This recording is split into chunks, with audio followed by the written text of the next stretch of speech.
Hey you guys, Bethany Sharp here with Hotspot Nashville. We have been invited to a sneak listen to Mandy Barnett's new recording, or new album I should say, right? Yes. Where you're going to tell us all about the project.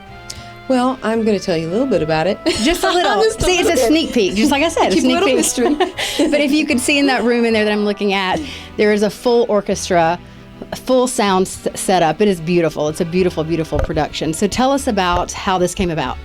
Well, I was approached by my producer, Fred Mullen, about doing an album of standards with a 50-piece orchestra. Mm-hmm. And he said, my hope is that we can get the arranger, Sammy Nestico, to do all the arrangements. And of course, Sammy Nestico is one of the most brilliant, celebrated arrangers of all time. He's 95 years old. Wow. And he was going to start out doing one song, and he ended up doing all 10. And so we're cutting the whole album in the next couple of days. But it's everything from strings to brass, woodwinds, a harp. It's a big undertaking. And he did those 10 songs in, we're not talking about over the years. I mean, he did it in a pretty quick amount of time. That's how brilliant he is. 8 weeks. Yeah. Oh, yeah. What was the Definitely. inspiration for the new project? Well, it's based on an album that Billie Holliday did, her second to last album. And it's an album that Fred and I both really kind of clicked together on when we were having lunch talking about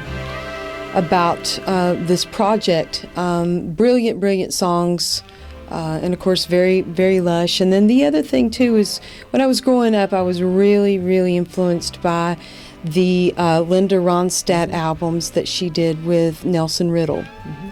So we talked about doing something in that kind of vein, but really, really lush, heartfelt songs. And of course, these songs, they've stood the test of time.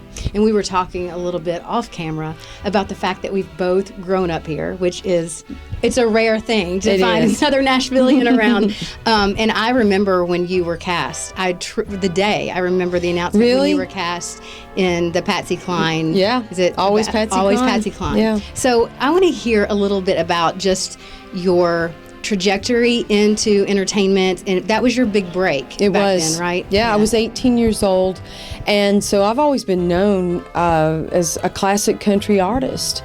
Played the Grand Ole Opry for the past 25 years, and love country music. I'm currently doing country music. I have a show called the Nashville Songbook. Mm-hmm. That is very, very important to me. I've been doing that with symphonies and in performing arts centers across the country. So that is definitely something that I'm doing and continuing to do. But I've always wanted to do the standards. Grew up singing them, but just never had an opportunity until now to do a recording. Mm-hmm.